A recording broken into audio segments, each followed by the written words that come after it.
On the eve of the wedding, Victoria, dressed in her wedding gown, indulged in intimacy with her first love.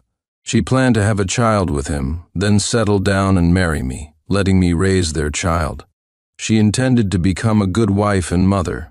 For this, she even underwent surgery to ensure her secret remained hidden perfectly. However, she never imagined that on the wedding day, she would be greeted by my corpse.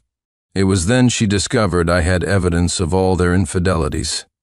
As she sought revenge on her first love for my death, I had already changed my identity and was enjoying a new life by the seaside in a small Italian town. Mr. Sebastian, confirming once more, your fake death date is November 7, cause of death being an overdose of sleeping pills. Please sign the contract and send it back. If you wish to cancel, please respond today. On the balcony, my hand trembled slightly as I held the phone.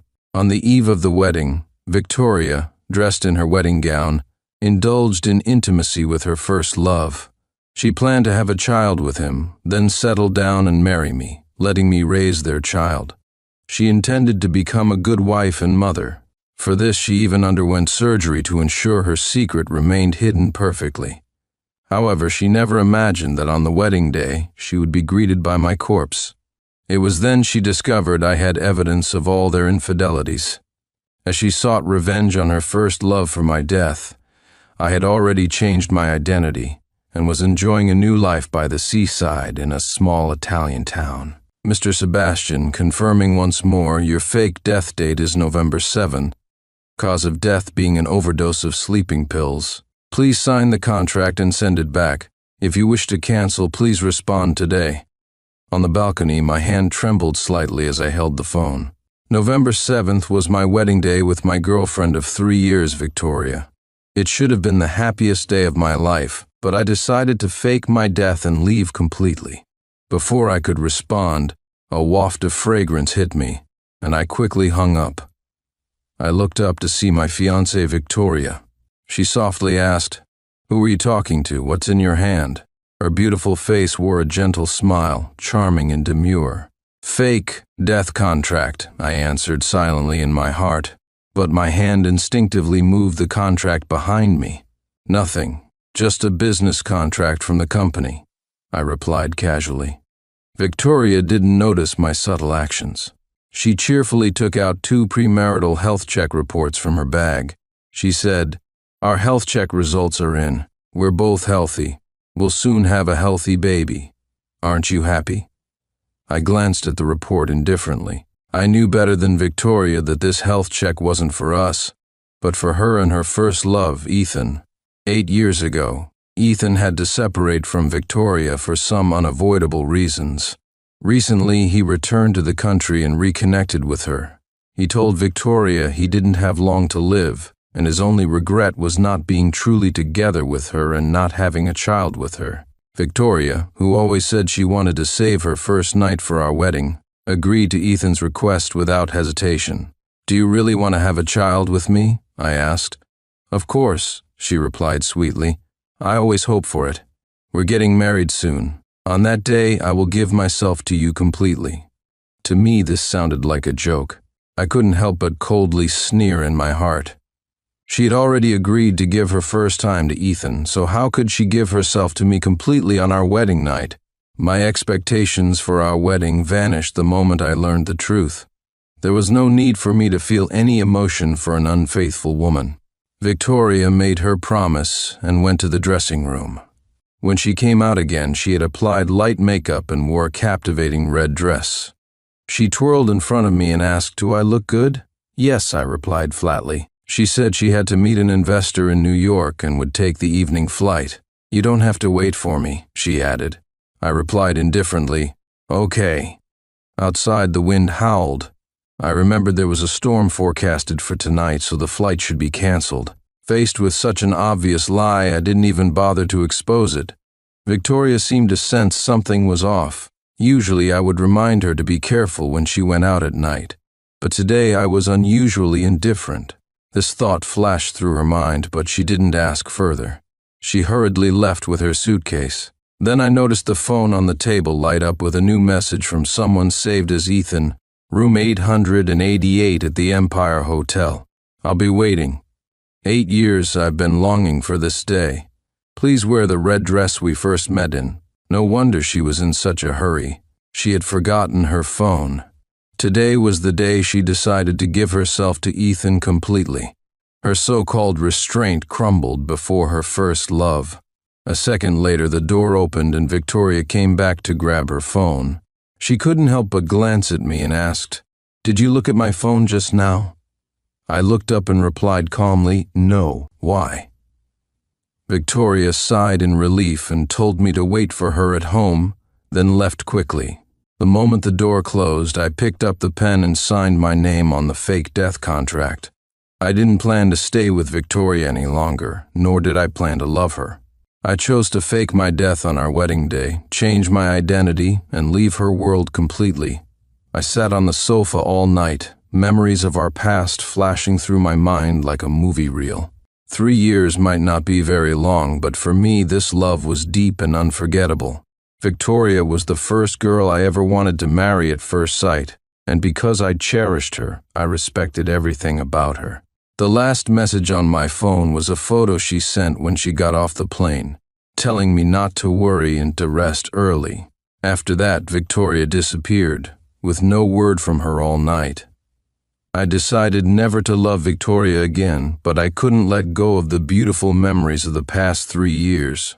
I spent the night mourning my love. For the rest of my life, there would be no more Victoria. It was time to say goodbye to these memories. Sebastian, you waited for me all night. Didn't I tell you to rest early? Why did you? It was not until the next noon that Victoria appeared in front of me again.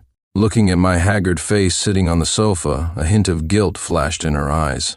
"No, I just woke up," I replied. I interrupted Victoria's words with a coldness I had never shown before, but Victoria seemed oblivious, taking her clothes to the bathroom for a shower. If she had looked at me for even a moment, she would have noticed I was wearing the same clothes as yesterday. From the moment she agreed to give Ethan her precious first time, her heart was no longer with me. Simply put, she didn't care because she didn't love me anymore. In this regard, Victoria was more carefree than I was, making my actions last night seem laughable. I had already decided to leave, so why dwell on the past and add to my troubles? Victoria walked with a strange gait. As she passed by me, she suddenly went limp, and I instinctively reached out to support her. She bit her lip and said, "I sat in a chair for too long yesterday. I'm so tired, my legs are sore." I looked down and saw her knees were red, and there was a faint smell of cigarettes on her. She had really changed. The once sincere Victoria was now full of lies to cover up her actions. We were both adults. Everything was clear without words. I didn't even feel like asking. "Do you want me to take you to the hospital?" I asked. "No need, I'm fine. I'll take a shower and rest for a while. By the way, the custom suit is ready. You should pick it up when you have time," she replied. The sound of running water from the bathroom made me realize something. Victoria was planning to have a child with Ethan while also looking forward to our wedding. She was worried that if Ethan died, their child would be fatherless, and I would be the one to take over. Just then my phone rang. It was a message from Ethan. Somehow he had found my contact information. It was Ethan who told me about Victoria's plan to have a child with him. At first, I didn't take it seriously and didn't even bother to tell Victoria. But Ethan enjoyed provoking me, often sending me their chat records. This time he sent photos of their wild night together. He wrote, "Last night she was exhausted. I can't believe you were together for 3 years and her first time was still intact. She cried from the pain, and I felt so sorry for her. We did it twice and I took photos. Do you want to see them? You probably haven't even seen her body yet, have you?" Several chaotic photos appeared in the chat. In the pictures, Victoria was in pain but also enjoying herself, releasing her charm on Ethan, in stark contrast to her restraint in front of me. Even through the screen, I could feel Ethan's smugness. For 3 years, I had longed for what Victoria treasured, but in the end, she couldn't resist Ethan's sweet words. Looking at the photos, I felt nothing. From the moment I signed the contract, I had no more expectations for Victoria. Love and hate are intertwined, When love ends, so does hate. Victoria came out of the bathroom, changed into loose home clothes, and frowned at her phone. "Is this the suit you chose? Isn't it too plain?" she asked. I glanced at the picture on her phone. It was a slightly vintage suit, not suitable for a wedding, looking more like something an insurance salesman would wear. "It's fine. I think it's good," I replied indifferently.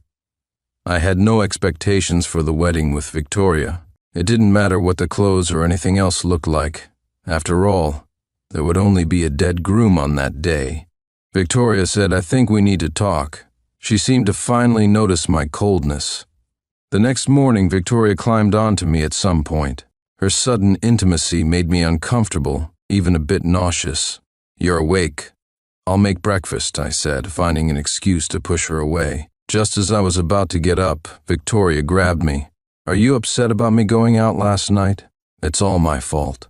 "I'm sorry," she said, biting her lip. I was stunned. What did she mean? Was she planning to confess her relationship with Ethan? I looked at her, wanting to hear how she would explain, but the next second she blinked and said, "I shouldn't have been out so late for business. As a woman, I shouldn't be so career-focused. I'm sorry. If you don't like it, I'm willing to compromise for you." I was speechless. How did this turn into moral blackmail? Her eyes were innocent and pure. "I have no objections. You're overthinking." "I've always supported your career," I replied calmly. Victoria's career was busy. For the past 3 years, I had taken on most of the responsibilities, centering everything around her. Besides my daily work, I also handled all the household chores. Hearing my response, the confusion in Victoria's eyes didn't dissipate. "How about this? There's a company event tonight to entertain clients. Come with me. They can vouch for me," she said. As a senior executive, she could easily have countless people cover for her with just one word. Why go through the trouble of putting on a show to deceive me? I found it laughable, even absurd. If Victoria had told me everything honestly, I wouldn't have chosen to fake my death, but would have left with dignity. Unable to refuse Victoria, I accompanied her to the company's event. As soon as we arrived, we became the center of attention. People approached us saying, "Miss Lou and Mr. Sebastian, you two are a perfect match. You're getting married soon, right? I must have a drink at your wedding. Mr. Sebastian, you look extraordinary, like a dragon among men. You and Miss Lou are a perfect match." The compliments and congratulations were endless. I responded politely, and Victoria casually mentioned the events of that day to her subordinates. They cooperated, saying they were indeed in a meeting and were so busy that no one had time to sleep. I went along with it. No matter how beautiful the lie, it was still a lie. I knew everything but had to pretend nothing was wrong. It felt terrible. Everything was going according to Victoria's plan, but unexpected things still happened. A delicate, slightly sickly-looking man appeared before us. "Mr. Sebastian, hello. Nice to meet you. I'm Ethan," he said. Victoria instinctively let go of my hand, looking embarrassed. "Hello, I'm Sebastian, Victoria's fiancé," I replied, nodding in greeting. Then I asked, "Victoria, do you know him?" She hesitated. "He's my friend." Victoria glanced at me guiltily. Before she could say more, Ethan interjected, "Victoria, it's all in the past. There's nothing we can't talk about.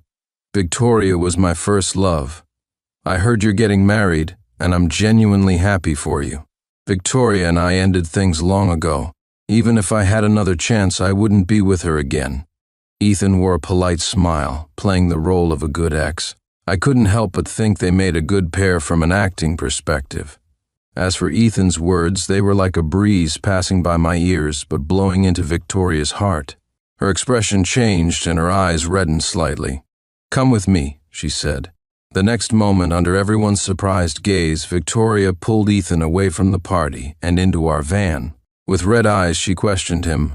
"What did you mean by that?" Ethan sighed. "If I could go back 8 years, I would still choose to break up with you. I'm very sick and can't grow old with you. How could I bear to leave you alone in this world? You're getting married. I shouldn't have made such an unreasonable request." I just wanted to have a child with you so that when I'm gone, someone will be there for you." Ethan gazed at Victoria with deep affection, holding her hand tightly. His emotional confession, intense gaze, and the private space led to the inevitable. When I saw Victoria again, Ethan's message arrived with a photo of them in the van, indulging in pleasure. "Sebastian, I'm sorry. I lost my composure. Ethan is sick and doesn't have long to live," Victoria said. I turned off my phone screen and looked at her. The Victoria in the photo was indeed out of control. "I understand. I need to use the restroom," I said. Victoria, relieved, replied, "Go ahead, but come back soon. I have a surprise for you." While washing my hands, I heard a voice behind me. "Don't worry. Once Victoria and I have a child, the company and the Liu family will be mine." I was too immature back then. The Liu family gave me $1 million, and I didn't dare to cling to Victoria. Now $1 million is nothing. I don't have a terminal illness. I'm in perfect health. We did it 4 or 5 times. I must say Victoria's becoming more proactive. She pleases me very well. The next second, the bathroom stall door opened, and Ethan walked out with his phone. I stood before him and our eyes met. Ethan was stunned for a moment, then walked to the sink, maintaining a smile. "You didn't hear what I just said, did you?" he asked. I looked at him calmly and replied, "I heard everything." Ethan didn't expect me to admit it so frankly. His face turned ugly, and just as he was about to say something, I spoke first. "Only sincerity can be exchanged for sincerity. Lies will only bring more lies, not happiness." My words left Ethan speechless. He glared at me angrily and then sneered. "What right do you have to say that? Who's living a lie? If I hadn't told you, would you know this side of Victoria? Did she tell you what we did? Did she tell you she wants to have my child? So what if you're her fiancé? With one word, Victoria will spend the night with me. Can you do that? Sincerity is worthless." Ethan turned to leave, and I didn't continue the conversation. Victoria was playing with my sincerity, and now Ethan was playing with hers. It seemed like karma. No one could escape it. Outside the restroom, Ethan deliberately slowed down and blocked my way. "Before you get married, I want Victoria to stay with me. So you deserve this bad luck, you orphaned coward," he said. Growing up in an orphanage, I was particularly sensitive to such words. I clenched my fist and punched Ethan, knocking him to the ground. "It's my fault. I shouldn't have appeared before you, but I'm terminally ill and about to die. Please forgive me this once," he said, attracting everyone's attention. Victoria, in high heels, walked over and saw Ethan bleeding from the mouth. Her face darkened instantly. "Sebastian, are you crazy? How could you hit someone for no reason? I told you he's sick." "How dare you?" she said, defending Ethan. I was speechless. Didn't she know what they had just done? How could she accuse me of hitting him for no reason? "This is ridiculous. You don't know why I hit him? There's surveillance here. Check it yourself," I said. But Victoria unconditionally believed Ethan was innocent, insisting I was at fault and refusing to check the surveillance. "I only believe what I see. I was planning to give you 30% of the company's shares, but you did this." "Sebastian, apologize to Ethan. You must apologize. If you do, I'll still give you the shares," she said. Using company shares to force me to apologize to Ethan? I didn't care about those shares and had no interest in continuing this farce with 2 lunatics. "I did nothing wrong and won't apologize. I don't want the shares. If you're angry, we can cancel the wedding. But I will never apologize to Ethan," I said. "What are you saying?" Victoria's eyes grew colder. Seeing the situation escalating, Ethan feared Victoria might actually check the surveillance footage. He forced himself to stand up and said, "Victoria, it's my fault. It's all my fault. You're about to get married. Don't let me affect your relationship. It's all my fault. I shouldn't have shown up and caused Sebastian to misunderstand." Victoria, relentless, demanded an explanation from me. With no other option, Ethan gritted his teeth and, in front of everyone, suddenly spat out a mouthful of blood. Victoria was terrified and immediately arranged for Ethan to be taken to the hospital. In the following days, Victoria devoted herself to caring for Ethan in the hospital. Ethan, meanwhile, delighted in sending me intimate photos of him and Victoria daily. It seemed Victoria had forgotten she had a fiancé. Finally, the day before the wedding, Victoria returned and placed a share transfer contract in front of me. Her eyes were cold, devoid of any love. "You're about to become my husband. These are what you deserve for your 3 years of dedication. I was going to give them to you at the party, but you did what you did," she said. I was slightly stunned. I thought the past 3 years between Victoria and me were about love, nothing else. But instead of a confession, I received a contract. 3 years of feeling seemed like a transaction. It wasn't Ethan's appearance that changed Victoria. She had never loved me. She only loved Ethan. Victoria sat beside me, naturally linking her arm with mine and leaning on my shoulder. Recounting our past 3 years together, she remembered every detail clearly, from our first meeting's misunderstanding to the moments that gradually opened her heart. "I swore back then that you were my ultimate destination, and no one could replace you," she said, her eyes glistening with tears. "Tomorrow, I'll be your bride. I'll give myself to you completely. I love you forever." I smiled, but it was a smile tinged with sarcasm. Lies would always be lies. Did she remember our vows while she was with Ethan? At that moment, Victoria's phone rang. She ignored it, but the caller persisted. Reluctantly, she stood up and answered the call, her face flushing and eyes heating up. Simultaneously, my phone buzzed with a message from Ethan. "Sebastian, you're getting married tomorrow. So what? Tonight Victoria will still be with me. Tomorrow you'll have what's left of her. She'll be in her wedding dress under me. If you're smart, transfer the company shares to me and I'll disappear. Otherwise, it'll be you who disappears," Ethan wrote. He had sent me many messages before, but I never replied. This time I finally responded, "Okay, as you wish." I smirked and signed the contract, not with my name but with Ethan's. "Are you done?" Victoria asked, looking at me apologetically. "Sebastian, my friends insist on throwing me a bachelorette party." "I really tried to." I interrupted. "Victoria, do you remember what I said when I confessed to you?" My sudden question made Victoria's heart skip a beat. I said, "If one day you find you don't love me anymore, tell me. I'll leave gracefully and bless you. Never lie to me. I don't accept any deceit," I continued. My smile made Victoria uneasy, and she tightened her grip on her phone. "How could that be? I love you, always have, and I would never lie to you," she said, her voice trembling slightly. I felt a sense of relief. In a way, Victoria was right. Without love, there was no deceit. "Have fun. See you tomorrow," I said. For the first time in days, she saw me smile like that, and it made her heart tighten, fearing she might never see me again. "Tomorrow is our wedding. I'll be the most beautiful bride for you," she said before leaving.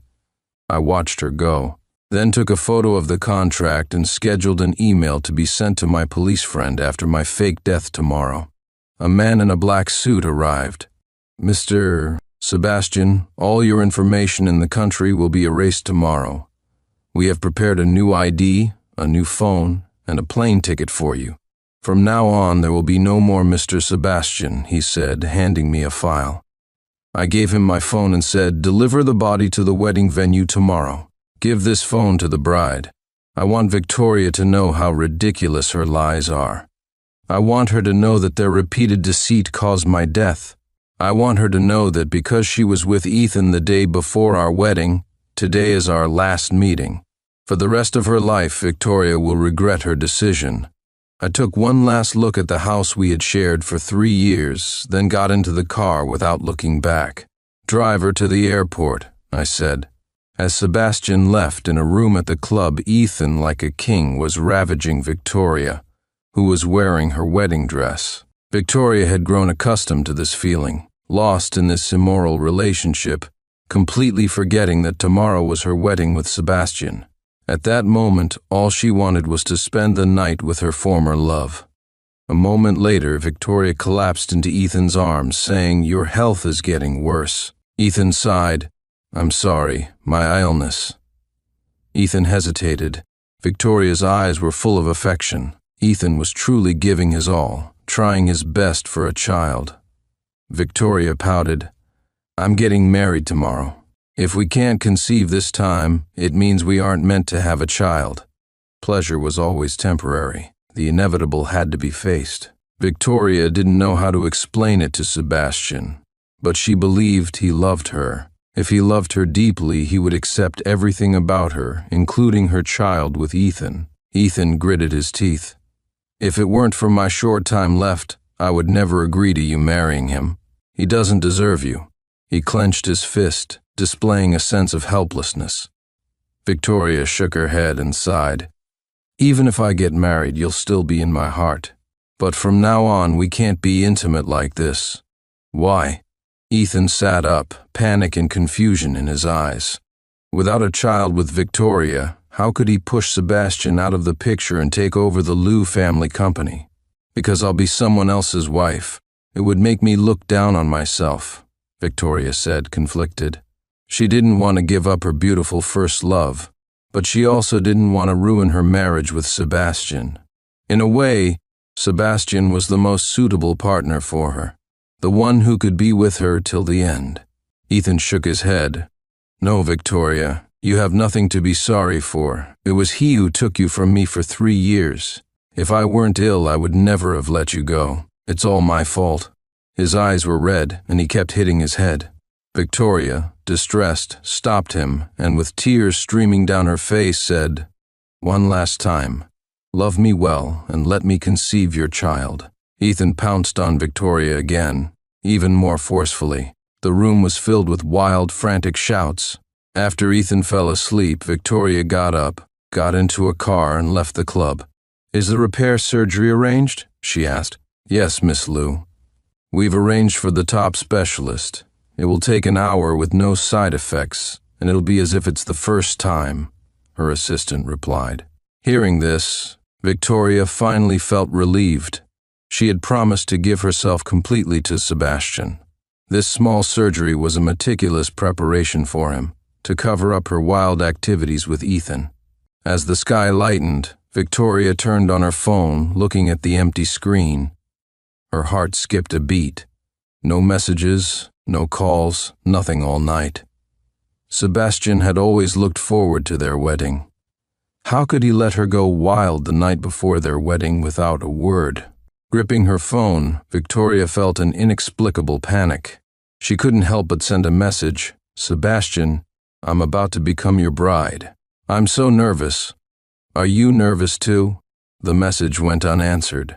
Even after Victoria had dressed in her wedding gown and finished her makeup, there was no reply. This sense of loss left her bewildered and inexplicably anxious. She tried to comfort herself, thinking maybe it was too early or Sebastian was busy as the groom. That's it, he must be busy, she reassured herself. Noticing her nervousness, the makeup artist tried to comfort her. It's always like this for the first wedding. Getting married makes everyone nervous. But Victoria found no comfort. Clutching her phone, she couldn't resist calling Sebastian, but all she got was a busy tone. Their wedding was set at the best hotel in the city. As a renowned beauty and CEO, Victoria's private life was always a hot topic for the media. Today was her big day, and reporters had set up their equipment outside the hotel early, eager to capture the bride in her wedding dress and meet the man who won her heart. Victoria, in her wedding gown, finally appeared outside the hotel, surrounded by reporters. Congratulations, Miss Liu. Happy wedding. Can you introduce the groom? One reporter asked. His name is Sebastian. He was once a rising star in the city. To me, he's the perfect man. For us, he gave up everything he had and chose to stay behind the scenes. I've always been grateful and moved by his dedication, she replied. Facing the cameras, Victoria openly shared her relationship with Sebastian for the first time. Over 3 years, Sebastian had silently supported her, and she had noticed and remembered every bit of it. Even now, she felt guilty. A curious reporter stepped forward. Miss Liu, is he the man you left the party with that day? He seemed to match well with you. More reporters crowded around, remembering how many had seen Victoria leave the party with Ethan. Everyone assumed Ethan was the groom, the lucky man marrying such a goddess. "He's just a friend. I took him away because he's terminally ill and not suited for parties," she explained. Though reasonable, the reporters' curiosity remained. After all, they had never seen the typically reserved and elegant Miss Lu so attentive to a mere friend. The reporter continued to press. "But Miss Lu, someone saw you two alone in the van for a long time. What were you doing?" Victoria frowned. "I told you he's sick. I was just being a friend and taking care of him. Please don't make wild guesses. Today is my wedding. Don't ask strange questions that might make my husband misunderstand." With Victoria's displeasure evident, the reporters shifted their focus to the wedding details, such as the couple's love story and future plans. In front of the reporters, Victoria emotionally recounted her and Sebastian's journey of falling in love, even tearing up at times. Whether genuine or not, she expressed hope for their future together. Amidst the blessings, Victoria entered the hotel, where guests were already gathered, discussing the wedding. Victoria truly valued this wedding with Sebastian. Everything was meticulously chosen and arranged by him, just as she had imagined. She was about to become Sebastian's wife, but the only thing unsettling her was that she hadn't been able to contact him or see him at the venue. As time passed, everyone eagerly awaited the appearance of the young man who had won Miss Lu's heart. Suddenly, the hotel's doors opened, and a group of men in black suits walked in. Victoria's face lit up with a happy smile. No wonder Sebastian hadn't answered his phone. He wanted to make a grand entrance, creating an unforgettable moment for her. Yesterday was the last time. From now on, she would be a faithful wife to Sebastian, loyal to their marriage, and never entangled with Ethan again. Victoria resolved to keep everything that happened with Ethan a secret, buried deep in her heart. "This is my husband." "He is," Victoria began, picking up the microphone to introduce Sebastian. But her smile froze as she saw not Sebastian, but a transparent coffin among the men in black. Victoria was stunned, as were all the guests. Everyone's attention was on the coffin. "What are you doing? This is my wedding. Who let you in? Where is Sebastian?" Victoria shouted at the men in black. They bowed deeply and said, "Miss Lu, please accept our condolences." This was Mr. Sebastian's last wish. "Mr. Sebastian," Victoria murmured, feeling as if she had been struck by lightning. She staggered towards the coffin, and upon seeing the familiar face inside, she froze, her legs giving way. All her strength drained, she knelt by the coffin, calling out Sebastian's name. "Sebastian, this is a joke, right? You're joking with me, right?" But the corpse could not respond. The familiar face, once full of warmth, now only showed cold indifference. The men in black continued, "Mr. Sebastian seemed heartbroken over something last night and took a large amount of sleeping pills. By the time we arrived, it was too late. Miss Lu, please accept our condolences." Victoria's eyes widened, tears falling like pearls, hitting the coffin like raindrops. She stared at Sebastian's familiar face, as handsome and gentle as ever, just like when he welcomed her home. For 3 years she had grown accustomed to Sebastian taking care of everything. She never imagined that the one arriving at the wedding would be his corpse. Even in death, his last wish was to complete the wedding. In a frenzy, Victoria pushed open the coffin lid, reaching out to touch the body, trembling. "It's fake. It must be fake. Sebastian loves me, deeply loves me. He wouldn't leave me like this." She hoped to feel even a trace of warmth from his body, but there was none, not a single bit. Sobbing uncontrollably, she demanded, "Why? Why didn't you tell me last night? We were about to get married." The men in black replied, "We called many times, but the phone was off. We tried other ways to contact you, but couldn't find you, Miss Lu." Victoria's eyes widened in realization. Last night, she had been with Ethan, their final night of madness, not wanting to be found by anyone. She suddenly remembered Sebastian's last words before she left for the bachelorette party. "I killed him," she murmured.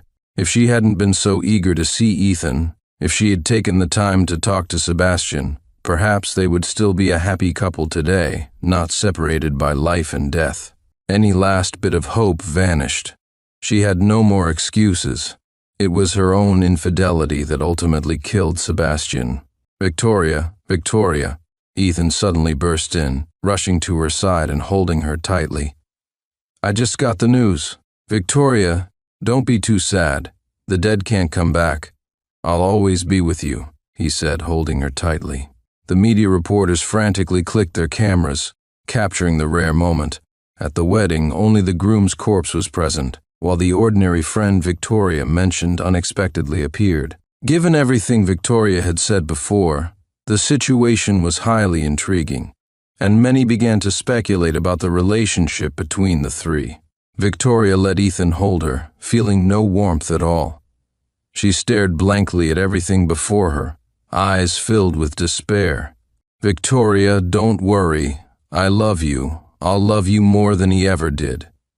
Let me take care of you from now on, Ethan declared loudly in front of everyone. Victoria remained unmoved, unable to hear anything, until a man in a black suit handed her Sebastian's phone.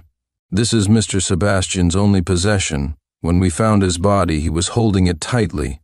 There must be something important inside, he said. Sebastian had always given Victoria a sense of security, even leaving his phone without a password. Victoria took the phone, the screen lit up, and she opened WeChat. She saw a pinned contact, one she knew all too well. It was Ethan. Why did Sebastian have Ethan's WeChat?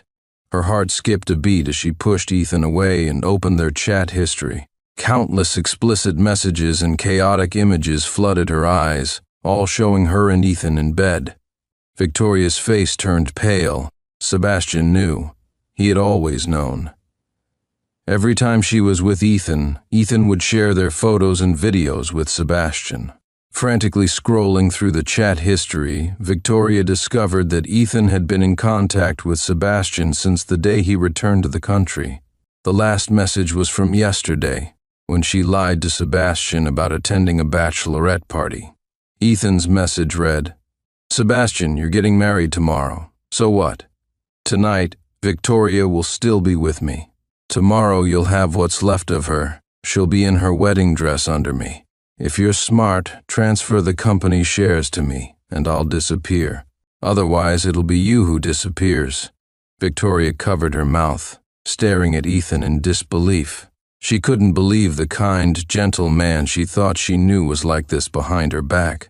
Sebastian had never replied to Ethan, but this last provocation finally got a response. Victoria collapsed to the ground, clutching her chest as if her heart was being torn apart. She thought she could handle everything, keep it all from Sebastian, have a child with Ethan, and then be a faithful wife and mother to Sebastian. But Sebastian had known all along. He knew about the child she planned to have with Ethan and saw everything they did together. Victoria gripped the phone tightly, her emotions completely collapsing. She had destroyed their happiness with her own hands for a first love she couldn't forget. Miss Liu, you should have noticed. Mr. Sebastian had severe depression. As someone close to him, you should have intervened. Leaving him alone was dangerous. If only last night. The man in black trailed off, his words like a knife to Victoria's already shattered heart. He handed her a thick stack of medical records. Victoria, feeling like a walking corpse, recalled the chat history. From the day she agreed to have Ethan's child, Sebastian had been suffering. He endured Ethan's provocations and her lies, even thinking about their wedding until his death. And what had she done? The night before their wedding, she was with Ethan, planning to use a surgery to cover it up, weaving a web of lies and deceit that pushed Sebastian into the abyss. Driven by desire, Ethan's presence made her completely ignore the man who loved her deeply. The document Sebastian held that day wasn't a business contract but his diagnosis report. Even their last conversation was filled with lies and hypocrisy. Victoria had never noticed, not once. After Ethan returned, her heart was no longer with Sebastian. How could she have noticed his condition? Grabbing Ethan's collar, Victoria screamed, I agreed to everything. Why did you push him? Why? She couldn't imagine the man she was willing to have a child with would do something so cruel, even driving Sebastian to death. Is it the company shares you want? Is that it? she shouted. Ethan's panic flashed briefly before he replied, "Victoria, what use are they to me? I don't have long to live, but I love you. Even if I'm dying, I don't want to see you become someone else's bride. You're mine, only mine." "But you pushed him to death," Victoria whispered, collapsing to the ground, her tears falling silently onto the coffin. The world was dark, devoid of any light. A wedding that should have been filled with happiness, the highlight of Victoria's life, ended in tragedy. Victoria, as Sebastian's widow, presided over the funeral. His once vibrant face was now etched in stone, his smile forever frozen on a cold tombstone. Exhausted and haggard, Victoria stood alone by the grave long after everyone had left. The rain poured down, the wind and rain lashing her face. Kneeling before the cold tombstone, her face pale and bloodless, no one dared to comfort her. It was clear to everyone that Victoria had lost the love of her life, forever and irreversibly. "Sebastian, I'm sorry. It's all my fault." Victoria gently caressed the tombstone, unable to muster the courage to get closer. She had single-handedly destroyed the love of her life, leaving no room for regret. "Victoria, let's go back. The dead can't come back," Ethan said, standing behind her with an umbrella, coughing as the wind blew. "You shouldn't have provoked him, insulted him, threatened him." Victoria's voice was filled with sorrow, not as harsh as it had been at the wedding. After all, Ethan was her first love, and he didn't have long to live. Sebastian was gone, and no amount of blame, even killing Ethan, would change that. "I just loved you too much," Ethan replied, his tone devoid of sadness, even tinged with a sense of triumph. "You know I never liked sharing. You're the love of my life. How could I let you go to someone else?" Ethan pulled Victoria into a tight embrace, but she pushed him away. "I'll take you to the hospital. Your health isn't suited for being outside for long," she said. Ethan didn't argue, nor did he dare to seek affection from Victoria at that moment. At the hospital, after arranging everything, Victoria turned to leave, but Ethan grabbed her arm. "Since I got sick, I've been afraid of being alone. Staying here is a waste of life," he said. Victoria understood his implication. "I'm not in the mood to stay with you. You need to be hospitalized," she replied, rejecting him once more before leaving. After she disappeared, a young nurse sneaked in, looking around. "Mr. Ethan, I'm here to give you an injection," she said. Ethan's face lit up with a smug smile as he pulled the nurse into his arms. "You're giving me an injection? Isn't it my turn to give you one today?" he teased. Victoria had arranged for a private room where Ethan could do anything. During his previous hospital stay, he had started an affair with the nurse. In a way, Ethan was quite the charmer. "You're so annoying, making me wear those stockings. They're so cold," the nurse pouted, lying in Ethan's arms, half-heartedly resisting. With Victoria busy handling Sebastian's funeral, Ethan had been restless, filled with pent-up frustration. "I can't help it. Victoria hasn't been obedient these days. I don't like disobedient women. You're better, I can do whatever I want," he said, his hands wandering, making the nurse gasp. "You're so bad. Miss Lou is such a beauty, and so many men can't even get close to her. You have her and don't cherish her," she said. "That's her business, not mine. I've always loved only you." "Being with Victoria is just for her money," Ethan replied. "Then why did you leave back then?" "Victoria loved you so much," the nurse asked. Ethan smiled, lost in thought. "I had no choice. The Lou family was too powerful. A group of people came after me, so I took the $1 million and the opportunity to study abroad and left Victoria," he explained. "And now, aren't you afraid?" the nurse asked. "Now I'm afraid of being broke. Victoria will soon have my child. The Lou family will have to acknowledge it, whether they like it or not.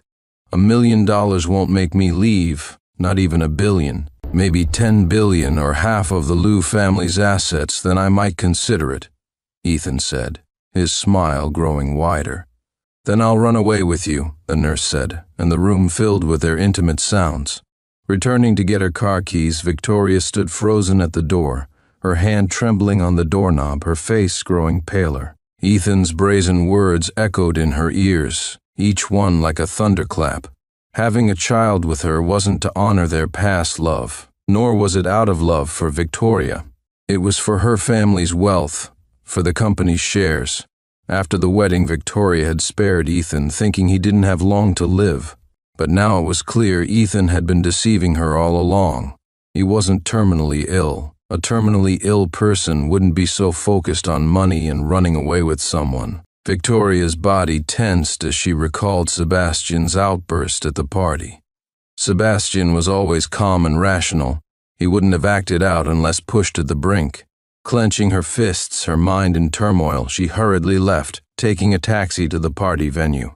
The venue was a Liu family property, so it didn't take long to find the surveillance footage. She saw Ethan in the restroom talking on the phone, followed by Sebastian entering. A few minutes later, Ethan came out, deliberately waiting for Sebastian and provoking him, leading to Sebastian's outburst. The surveillance captured everything, including their conversation, Ethan's fake illness, and his insults towards Sebastian. Recalling Sebastian's emotional state that day, Victoria felt her blood run cold. Her heart pounded like a drum, her throat constricted, making it hard to breathe. It was all a lie. The talk of honoring their past love, of being with her in a different way, were all Ethan's shameless lies. Victoria returned home like a walking corpse.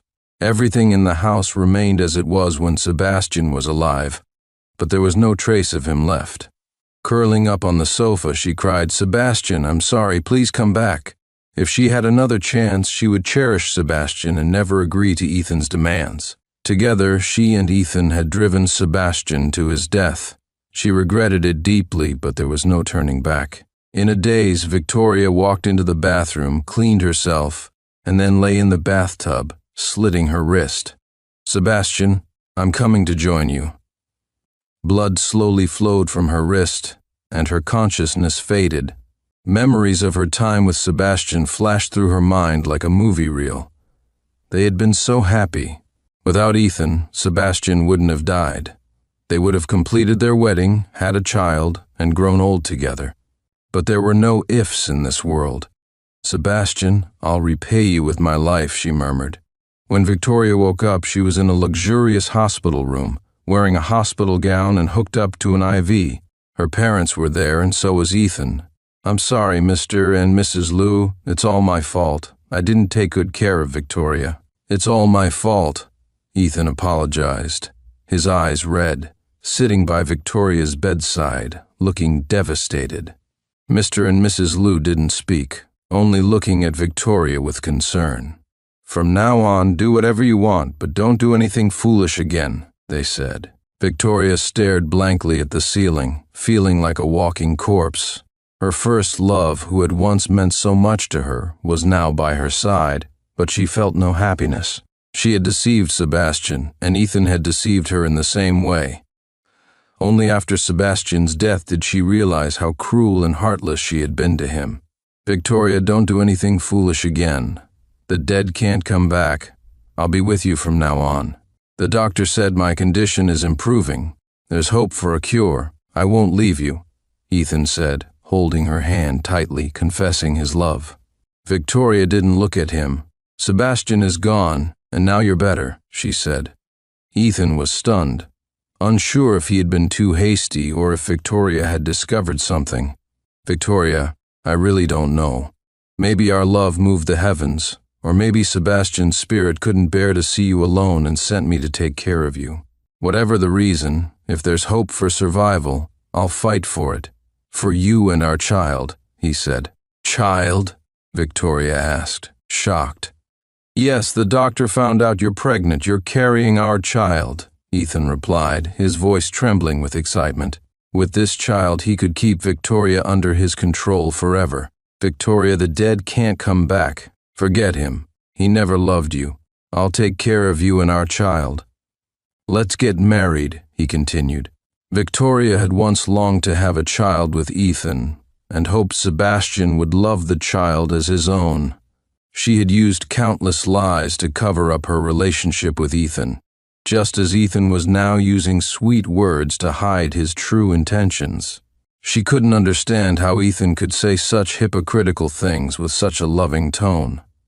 At that moment, she felt like she had become Sebastian, listening to her lies and seeing the truth Ethan sent him. The pain was enough to shatter the strongest heart. Finally, Victoria understood that she had never loved Ethan. She had always loved Sebastian, the man she had pushed into the abyss. "I want to be alone for a while. We'll talk about this later," she said, turning her head away. "Victoria, don't worry. I'll cooperate with the treatment and get better soon." "I'll be with you and our child," Ethan promised before leaving the room. As soon as he left, a nurse came in to change Victoria's bandages. Victoria grabbed her arm, startling the nurse. "Miss Lou, did I do something wrong?" the nurse asked. "No, I need your help with something," Victoria replied. In the following days, Ethan rarely appeared, but messages on Victoria's phone never stopped. He was indeed receiving treatment, but not from the doctors, from the nurse. Victoria had asked the nurse to record everything she and Ethan did together and send it to her. Watching the explicit messages, Victoria felt no emotion. "Sebastian, you must have felt the same way. You must have been completely hopeless," she thought, tears streaming down her face. She had chosen the wrong person, given her heart to the wrong man. Sebastian was gone, and there was no way to make amends. "Officer Sun, I want to testify in the previous case. Please arrest the real culprit. My husband was driven to his death by him," Victoria said. She had received inquiries from the police before, but had held onto a sliver of hope, thinking Ethan didn't have long to live, and not wanting him to die in prison. But now she was fully awake. Since Ethan wasn't terminally ill, he had to pay for his actions. Ethan said, "Baby, I've missed you so much. Come here. Victoria has been sick these past few days, and it's been killing me." The nurse, slightly annoyed, complained, "Be careful. If I get pregnant, you'll have to find another woman." Ethan laughed. "Impossible. You're different from Victoria. She's just a meal ticket. You're my true love." He pulled the nurse into his arms, ready to indulge. But before they could go further, 2 uniformed police officers burst in. "Ethan, we received a report. You're under arrest for attempted murder, contract fraud, and other charges. Come with us," the police said, not giving Ethan a chance to resist. Shocked, Ethan protested, "Who are you? Why are you arresting me? I'm about to become the son-in-law of the Liu family." He tried to use the Liu family as a threat, but the officers sneered. "The one who reported you is none other than Miss Liu herself." Ethan was taken away by the police. On the day of the trial, Victoria, dressed in mourning clothes, testified against him. With the evidence Sebastian left behind before his death, Ethan was sentenced to life in prison. Desperate, Ethan tried to blackmail Victoria by revealing her pregnancy, but she had already taken care of it. The child was gone. This revelation led to a storm of negative publicity for the Liu family, with accusations of infidelity and conspiracy to murder her fiancé. Victoria's reputation plummeted, and the company's projects came to a halt, threatening the Liu family's foundation. Mr. Liu stepped in, announcing Victoria's removal from all company positions and taking over the group. Amidst all this chaos, I couldn't care less. After faking my death, I moved to a seaside town in Florence, Italy, under a new identity, Chris. I left all my past memories behind and started anew. I had once founded a company but sold it to support Victoria's career. The money was enough for me to live comfortably and pursue my dream of being a painter. I chose Florence for its rich artistic atmosphere and opened a studio, not for profit but to share my work with more people. Going to the beach to feel the warmth of nature was my favorite thing to do. Almost every day, I would take my easel and capture the most beautiful scenes of the day. The scenery remained the same, but my state of mind changed constantly, and this relaxed, pleasant feeling captivated me. "Chris, I'm here."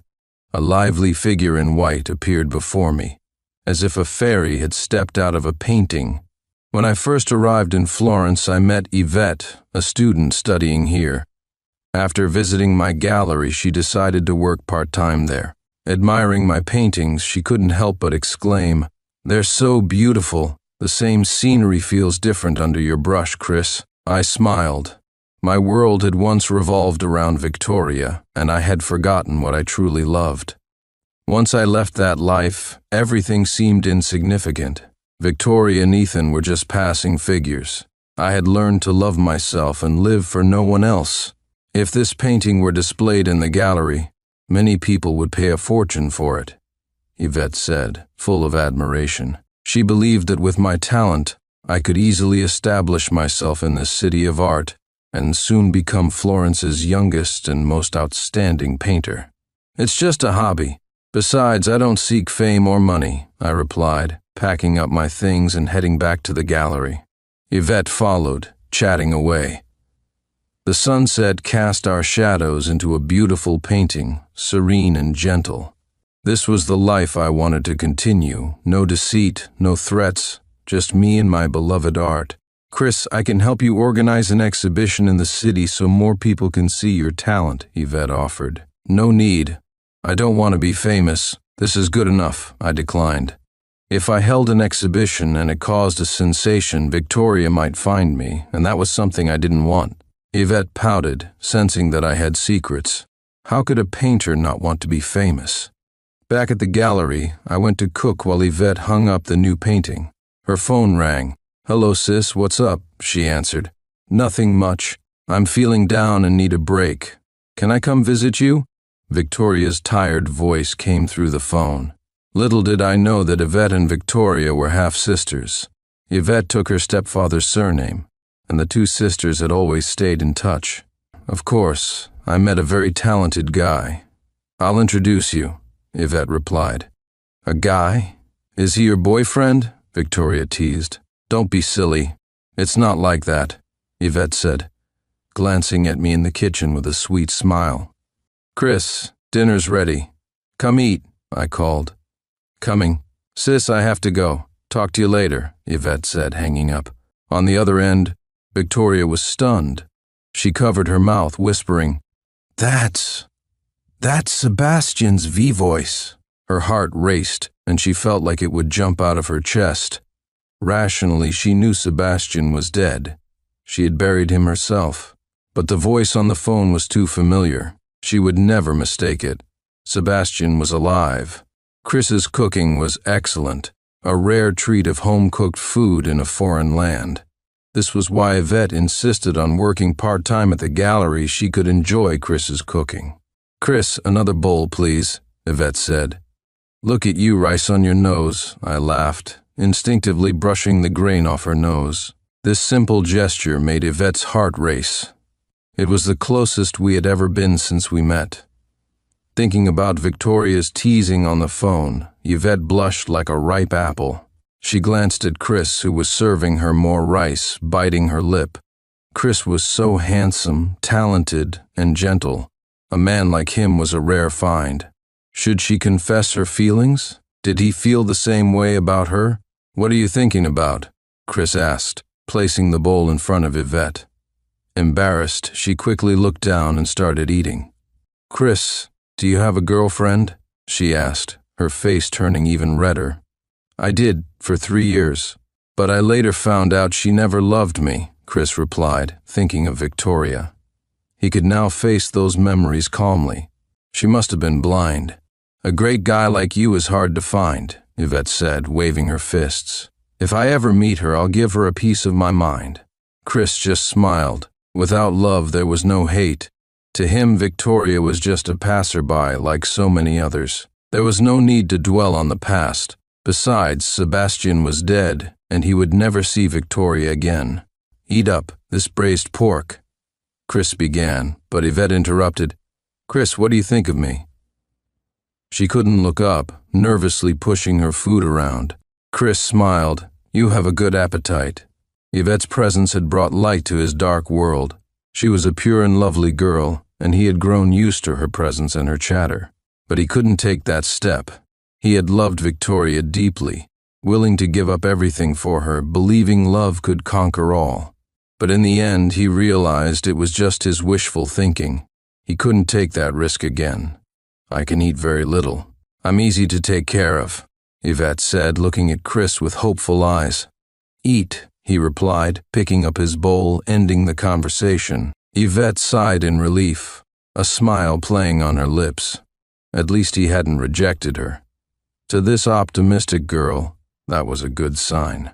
After a simple test, the table returned to its usual cheerfulness, and their relationship took another step forward. Yvette felt that this was good. Love could grow gradually. After dinner, Yvette started cleaning up and received a message from Victoria, saying she would arrive in Florence tomorrow. That's strange.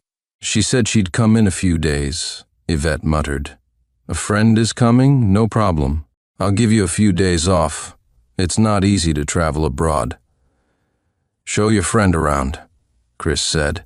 It's not a friend, it's my sister. She's coming to relax after a breakup. She's from the same city as you, Shanghai, Yvette replied, looking at Chris. Mentioning Shanghai, Chris froze for a moment, a flash of unease in his eyes. That night, Chris couldn't sleep and checked some news from home. Headlines about Victoria filled the screen. Liu Group CEO Victoria suspected of infidelity before marriage, partying with her first love. Victoria's first love arrested for fraud and attempted murder. Phoenix man seeks forgiveness through elaborate schemes. Victoria to testify. The news had caused a sensation back home. Chris was surprised. He had expected some resistance when he sent Ethan's evidence to his friend, but he hadn't expected Victoria to testify. Other than that, he felt nothing, continuing his peaceful life without Victoria and the drama. In this state, he felt incredibly relaxed. Thinking back on their past, he felt no love, no hate, just calm. He even thought he could face Victoria calmly if they met again. "Sis, over here," Yvette called, meeting Victoria at the airport. Victoria looked haggard, no longer the radiant woman she once was. Yvette rarely paid attention to domestic affairs and had little contact with the Lowe family, so she didn't know what had happened to Victoria recently. "Are you okay?" Yvette asked. "I'm fine, just some things that happened, but they're in the past now," Victoria replied, forcing a smile.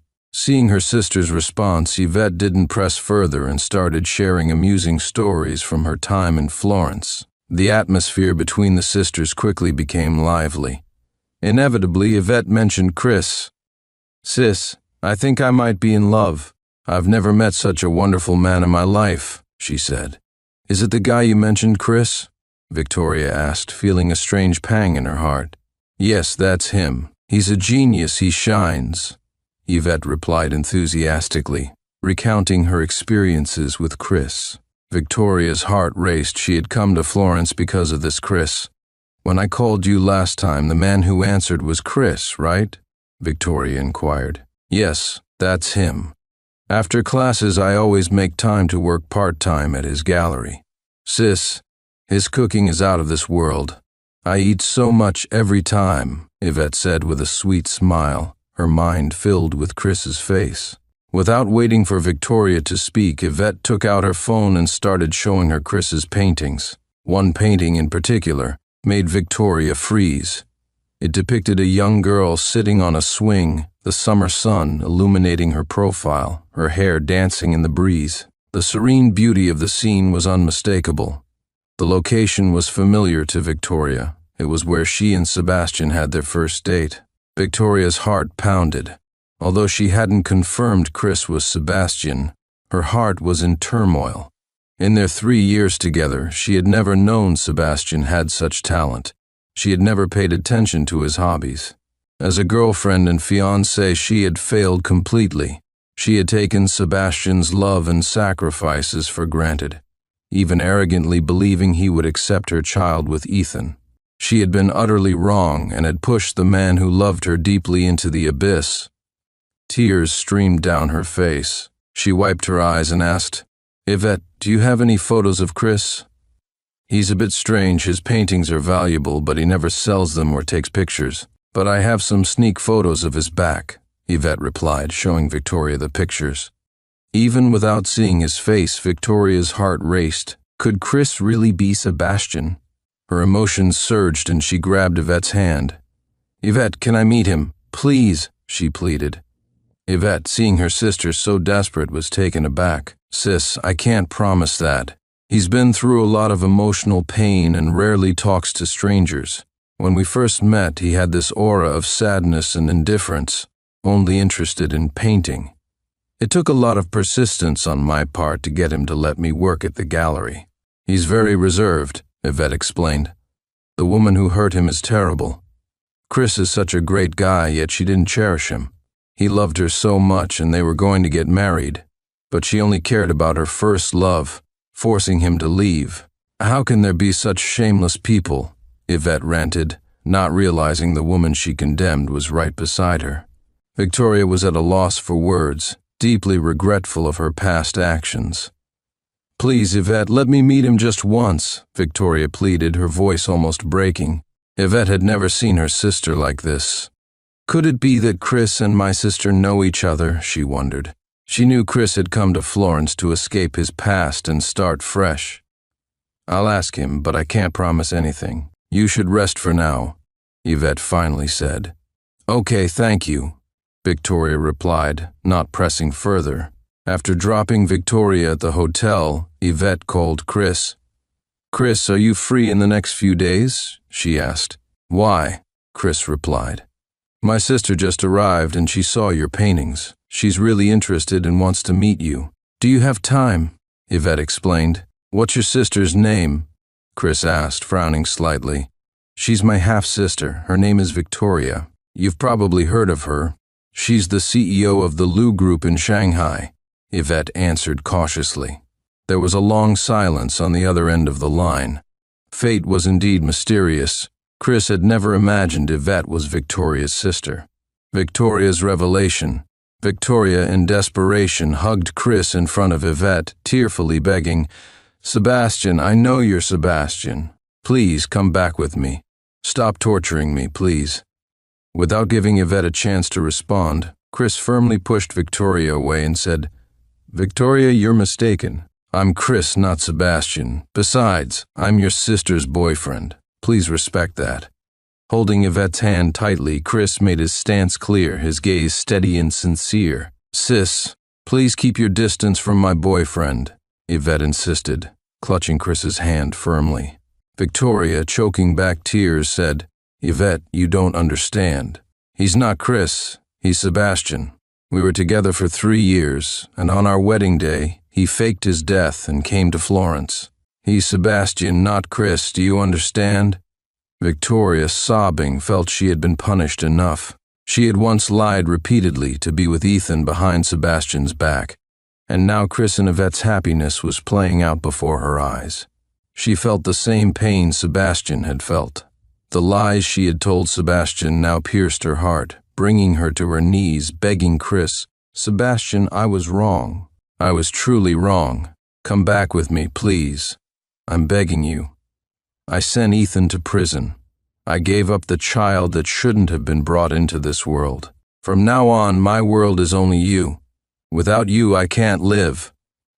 Victoria's tears fell like a waterfall. Watching this unfold, Chris's eyes showed a brief flicker of emotion before he gently lifted Victoria and said, "Miss Liu, I think you have misunderstood. I'm not Sebastian. He's dead, isn't he? I can see you loved him very much, but the past is gone. There's no point in dwelling on it." Turning to Yvette with a tender gaze, Chris added, "Cherishing the person in front of you is the true meaning of love. Sis, you've got the wrong person. Please, don't do this," Yvette pleaded, unable to believe such an outlandish story. She thought her sister's grief had made her mistaken. Victoria stood up slowly, her soul seemingly absent. Her eyes hardened slightly and she said, "Fine, you're not him. I'll pretend you're not." Then in a moment of madness, she grabbed a table knife and plunged it into her chest in front of Chris. Yvette and Chris watched in shock as Victoria's body crumpled to the floor, her gaze fixed on Chris even as she lost consciousness, hoping to see a trace of love in his eyes. But she was disappointed. Chris, or Sebastian, had no trace of her in his heart. Victoria was rushed to the hospital, where fortunately she was saved. However, her mental state was deeply concerning. The doctors diagnosed her with severe depression and suicidal tendencies. Yvette notified the Liu family, who took Victoria back to Shanghai. Victoria hoped Chris would come to see her before she left, but even as the plane took off, there was no sign of him. The day after Victoria left Florence, Chris decided to come clean and told Yvette everything about his past. Yvette was shocked to learn Chris had almost become her brother-in-law. "So, the woman you were with for 3 years was my sister, Victoria?" Yvette asked, her eyes wide with disbelief. "Is it all true?" she added. Chris nodded. "I couldn't hide something so important. I want to love you honestly, without any deceit. When I'm with you, I don't want to think of someone else. I don't like lying. It feels terrible. If I choose to love, I must love wholeheartedly.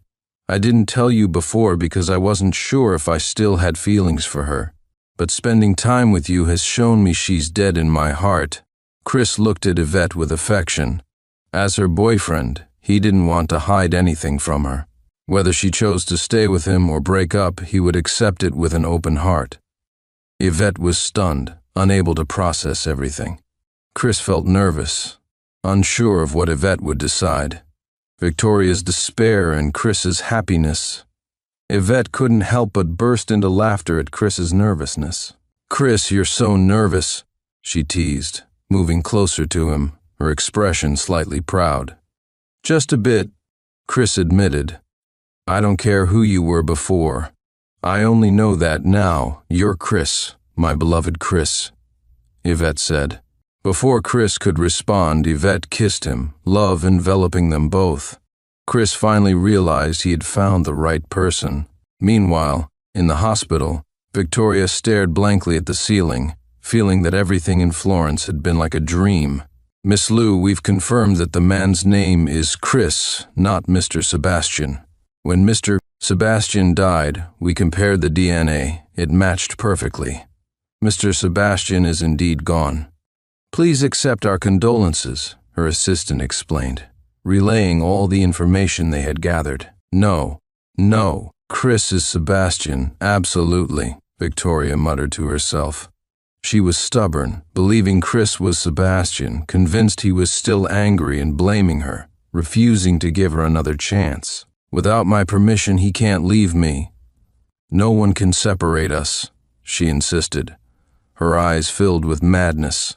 Her assistant, seeing Victoria in such a state, didn't know how to comfort her. The evidence was clear. Chris was just Chris, unrelated to Sebastian. But Victoria refused to believe it. She was adamant that Chris was Sebastian and would go to any lengths to keep him by her side. Suddenly, a woman's voice interrupted. "Victoria, how long are you going to stay crazy?" It was Victoria's mother, looking at her once dignified daughter now reduced to this state, filled with both pity and anger. "Mom, he didn't die. He's still alive. He just won't forgive me. But I know a way to bring him back to me. He still loves me. He will forgive me," Victoria pleaded. Her mother slapped her hard. "Enough. Look at yourself. Where were you when Sebastian needed you? What were you thinking when you were with Ethan? I warned you about Ethan, but you didn't listen. You were pregnant with his child behind Sebastian's back. Even if Chris were Sebastian, do you think he could ever forgive you?" Victoria's lips trembled, her energy drained, sitting on the hospital bed.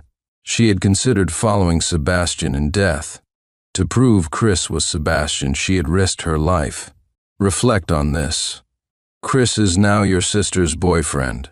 Do not disturb them again, understand? Her mother commanded before leaving. Left alone in the empty hospital room, Victoria's spirit seemed shattered. She abandoned her work, returned to the home she had shared with Sebastian, where everything remained the same, yet it felt as if he had never been there. She was trapped in her grief, until one day, she received an invitation from Yvette. Chris and Yvette were getting married. The photos showed Yvette radiant in her wedding gown, and Chris in a suit, just as Victoria remembered him. She couldn't distinguish between reality and memory anymore. Yvette messaged her, "Sis, will you come to our wedding?" Victoria, lost and heartbroken, didn't know how to respond. Had she moved on? If Chris was Sebastian, would she let go? She didn't have the answers, but felt she needed closure, even if imperfect. "I'll be there," she replied. Sitting in the empty house, holding photos of her time with Sebastian, Victoria wept. The happiness they once shared was so close, yet now she was alone. There were no more familiar smiles or thoughtful gestures from Sebastian. He had chosen to fake his death to escape, and Ethan had only wanted her money, not her love. No one else would love her like Sebastian did. Learning of Chris and Yvette's wedding, Victoria cried bitterly. She realized she had no right to love anyone anymore, no right to stand by Sebastian's side. Her mother's words rang true. Everything was her fault, her sin. Yvette, unlike Victoria, believed that the most precious things should be given to the most important person at the right moment. She moved in with Chris, never stayed out late, and proudly introduced him to all her friends, sharing everything openly. "You don't have to do this. I'm not a jealous man," Chris said, noticing Yvette's efforts. "It's not about jealousy. Life is short. I don't want to waste time on unimportant people. I want to give my time to the one who matters most," Yvette replied. Like all newlyweds, they enjoyed their future together. Chris had fully adapted to life with Yvette, a feeling completely different from his time with Victoria. Victoria only knew how to take, always demanding more, while Chris gave endlessly. In contrast, Yvette's love was pure and selfless, bringing Chris a newfound happiness. Reflecting now, it wasn't just Victoria who was wrong. It was also Chris who let things slide. From the moment Ethan returned, love faded. Without love, there was indifference, leading to all the mistakes that followed. "Chris, is it all right if my sister attends our wedding?" Yvette asked. "Of course," Chris replied calmly. To him, Victoria was merely Yvette's sister, nothing more. He had no need to dwell on the past. He could face it all with serenity. Now his only anticipation was their wedding. Though abroad, they ensured all the essential details for the wedding were in place. They carefully selected their outfits. Chris chose a custom black suit, unlike the plain, insurance salesman-like suit from his previous life. Yvette's wedding gown was a masterpiece designed by a renowned artist, making her look like a princess straight out of a fairy tale. They took beautiful wedding photos, which they shared on social media. Seeing the happy couple on her phone, Victoria felt a mix of emotions. She too had once eagerly awaited her wedding with Sebastian, but unlike them, she never even took a single wedding photo with him. At that time, she was busy with Ethan, forgetting the wedding preparations altogether. Now she could only feel endless regret. The wedding photos received many congratulatory messages from friends. Friends remarked on how beautiful Yvette looked and how lucky Chris was. One anonymous message, however, unsettled Chris. "I ruined you once, I can do it again." It carried a chilling tone. Checking the sender, he found no recognizable details. "What's wrong, Chris?" Yvette asked. "Nothing. Just a bit uneasy. I don't know this person, but..." Chris trailed off, trying to reassure Yvette. No one could deter him from loving Yvette or stop their wedding. The wedding took place in Florence's most luxurious hotel, a blend of opulence and dreamlike beauty. The hotel's decor, with its grand crystal chandeliers, beautiful floral arrangements of lilies and red roses, and stunning classical frescoes, left the guests in awe. It was a dream wedding, meticulously planned by the couple. Guests, including town residents and Yvette's friends and teachers, expressed their admiration for the beautiful setup. Victoria, among the guests, was overwhelmed by the emotions. This was what a wedding should be like. So different from her past experience where everything was handled by the company and she was preoccupied with Ethan. She felt lost, unsure how to face it all. "You're here, sis," Yvette greeted, approaching Victoria with Chris by her side. Chris smiled politely, and Victoria instinctively looked at him, tears welling up. She thought she could face everything calmly, but now she realized she had underestimated her love for Sebastian. "Congratulations, you look beautiful," Victoria said. "Of course." Chris and I planned everything ourselves. He's so thoughtful, handling every detail, Yvette replied, holding Chris's arm, glowing with happiness. I'll go check if anything needs attention. You two talk, Chris said, leaving. Victoria watched his retreating figure with a complex expression, remembering the love and tenderness she once received. Sis, I hope for your blessing, Yvette said sincerely. Forcing a smile, Victoria responded, Of course you'll be very happy. Inside, she felt as though her heart was being torn apart, emotions erupting like a volcano, beyond any description. The atmosphere was filled with the beautiful scent of flowers and the warmth of love, a stark contrast to Victoria's internal turmoil. She had lost everything she once took for granted, and now she could only watch from afar, feeling the weight of her mistakes. Yvette held Victoria's hand and said, Sis, I hope you find happiness too. She didn't plan to tell Victoria the truth because it wasn't necessary. Chris had moved on and faced everything calmly. She hoped Victoria wouldn't dwell on the past or hope for an impossible future. It was better for both her and Chris. Victoria didn't know how to respond. Happiness had once been so close, with Sebastian by her side. Those were the happiest days of her life. But Sebastian was gone, and so was her happiness. She no longer deserved it. Finally, she said, Happy wedding, hugging Yvette and silently thinking, My happiness was destroyed by my own hands. The wedding march began on time, the hotel bells rang, and countless white doves soared into the sky. Victoria sat in the audience as the stage doors slowly opened. Chris, in a well-fitted black suit, walked confidently to the center of the stage, his eyes filled with happiness. Victoria looked up at his familiar face, still harboring a sliver of unrealistic hope. She bit her lip, thinking that if Chris just looked at her once, she would ruin the wedding and run away with Sebastian. She believed Chris was Sebastian, but as he walked onto the stage, Chris didn't spare her a glance. His eyes were only for the bride, Yvette, who walked out from the doors. The wedding was filled with applause and blessings for the couple. Victoria felt like she couldn't breathe. The man she loved was getting married, but the bride wasn't her. Why should he suffer while Victoria must die, and so must this woman? You can only save one. Who will it be? He was pinned to the ground, but his madness didn't wane. He blamed all his misfortune on me and Victoria. If I had stepped aside earlier, he wouldn't have resorted to such measures. If Victoria hadn't testified against him, he wouldn't be in prison, unable to be free. Choose, Sebastian, choose. No matter who you pick, you'll regret it forever, Ethan taunted, his laughter echoing through the wedding hall. Lying in a pool of blood, Victoria finally realized Chris was indeed Sebastian. Ethan's behavior confirmed it. Her Sebastian was alive. They still had a chance. This thought flashed through her mind as she tearfully looked at Chris. The next moment I rushed out of the hotel with the injured Yvette, not even glancing at Victoria as I passed her.